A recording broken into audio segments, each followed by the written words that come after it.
వీక్షకులందరికీ నమస్కారం. అక్షయ తృతీయ వైశాఖ మాసంలో శుక్లపక్షంలో వచ్చేటువంటి తదియకి అక్షయ తృతీయ అనేటువంటిది పేరు. నిజానికి జ్యోతిష్ శాస్త్రమందు తదియ అనేటువంటి తిథికి చాలా ప్రాముఖ్యత ఉన్నది. ప్రత్యేకించి తదియ తిథికి గౌరీదేవి అనగా పార్వతీదేవి ఆధిపత్యాన్ని వహిస్తారు, అధిదేవతగా చెప్తారు. మరి వైశాఖ మాసంలో అక్షయ తృతీయ రోజున ఏ వస్తువులు కొంటే మనకి అదృష్ట యోగం పడుతుంది, ఏ వస్తువులను కొంటే దురదృష్టం పట్టి దరిద్ర లక్ష్మి ఇంట్లోకి వస్తుంది అనగా అలక్ష్మీ దోషం పట్టుకుంటుంది అనేటువంటి విషయాల్ని ఈ వీడియో ద్వారా చాలా క్లుప్తంగా తెలుసుకునేటువంటి ప్రయత్నం చేద్దాం. చాలా మందిలో ఒక అపోహ ఉన్నది. ఏమిటి? ఈ వైశాఖ మాసంలో వచ్చేటువంటి అక్షయ తృతీయ రోజున గనక బంగారం కొంటే అది అక్షయమవుతుంది అనేటువంటి మాట. అంటే బంగారం కొంటూ ఉంటాము లేదా ఒక ఆనవాయితీగా వస్తూ ఉన్నది. అక్షయ తృతీయ రోజున కనీసం 1 గ్రాము బంగారం అయినా సరే మనం కొనాలి అనేటువంటి విషయం. అయితే ఇది చాలా పొరపాటుగా వెళుతూ ఉన్నటువంటి పరిస్థితి. మరి ఏంటంటే నిజానికి అక్షయ తృతీయకు ఉన్నటువంటి ప్రాముఖ్యత అంటే మీరు గమనించండి, వైశాఖ మాసంలోనే ఎండలు చాలా ఎక్కువగా ఉండడాన్ని మనం గమనించవచ్చును.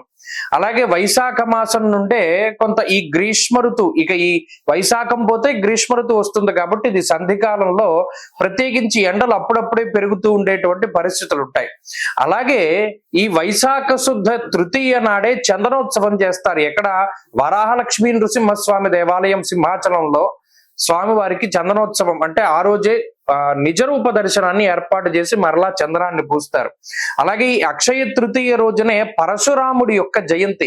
మహానుభావుడు 21 మార్లు భూమండల ప్రదక్షిణం చేసి అందరినీ కూడా, అంటే ఆయన తన తండ్రికి రక్తతర్పణాన్ని వదిలేడు, క్షత్రియ సంహారం చేసి, అటువంటి మహానుభావుడైనటువంటి పరశురాముని యొక్క జయంతి.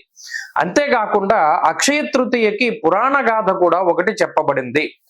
ఈ పాండవులందరూ కూడా వనవాసం చేస్తూ ఉన్నప్పుడు సూర్యుడు అక్షయ పాత్రని ప్రసాదించినటువంటి రోజుగా, ద్రౌపదికి అక్షయ పాత్రని ఇచ్చినటువంటి రోజుగా కూడా ఈ రోజుని చెప్తారు.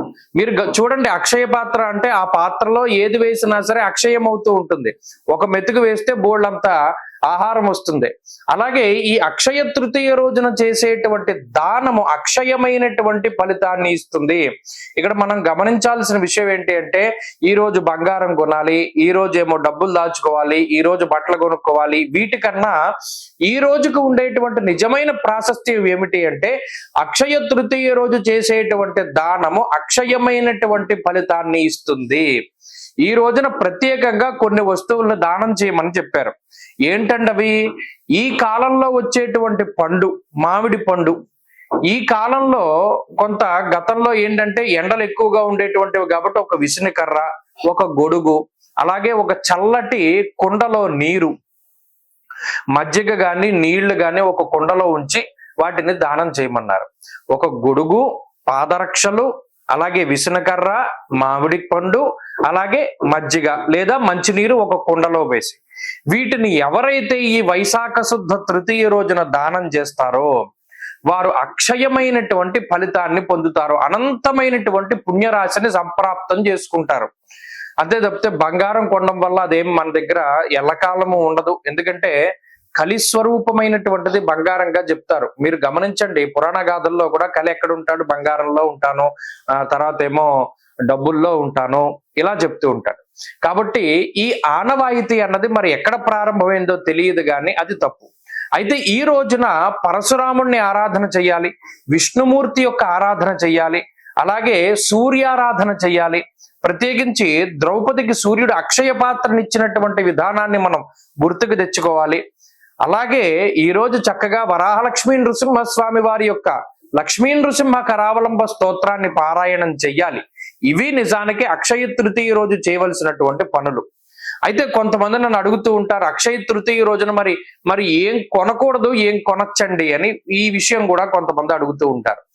కొనవలసినవి ఏంటి? మనకు అవసరం ఉన్నవి ప్రతిరోజు కొనుక్కుంటాం. ప్రత్యేకించి మన దగ్గర డబ్బులు ఉన్నా లేకపోయినా బంగారాన్ని కొనాలి అనేటువంటి ఆచారం అనేటువంటిది చాలా తప్పు. మన దగ్గర మనకి అవసరం ఉంటే కొనుక్కోండి, తప్పలేదు. అవసరం లేకపోతే కొనవలసినటువంటి ఇది లేదు. ఖచ్చితంగా చేయవలసిన పనులు ఏంటంటే ఇందాక నేను చెప్పాను, ఇలా లక్ష్మీదేవి ఆరాధన, విష్ణుమూర్తి ఆరాధన, లక్ష్మీ నృసింహ కరావలంబ స్తోత్ర పారాయణ, అలాగే గొడుగు, చెప్పులు, అలాగే చల్లటి మజ్జిగ, విసునకర్ర, మామిడి పండు ఈ ఐదిటిని దానం చేయమన్నారు. ఇంకా సాధారణంగా తదియ రోజున చెయ్యకూడనటువంటి కొన్ని పనులు ఉన్నాయి. అవి ప్రత్యేకించి చెయ్యకూడదు. అంటే ఇనప వస్తువులు కొనుక్కోకూడదు. ఇనప వస్తువులు ఏవి కూడా తదియ రోజున కొనకూడదు. ఈ విషయాన్ని దృష్టిలో పెట్టుకుంటే వారు అక్షయ తృతీయ రోజున అది చేయకుండా ఉండి ఇవి చేసినా చాలు. అంతే తప్పితే ప్రత్యేకించి బంగారాన్ని కొనాలి అనేటువంటి మాట చాలా తప్పు. ఈ విషయాన్ని అందరూ కూడా గుర్తుపెట్టుకోండి. అక్షయ తృతీయకు ఉండేటువంటి ప్రాముఖ్యతను తెలుసుకోండి. స్వస్తి.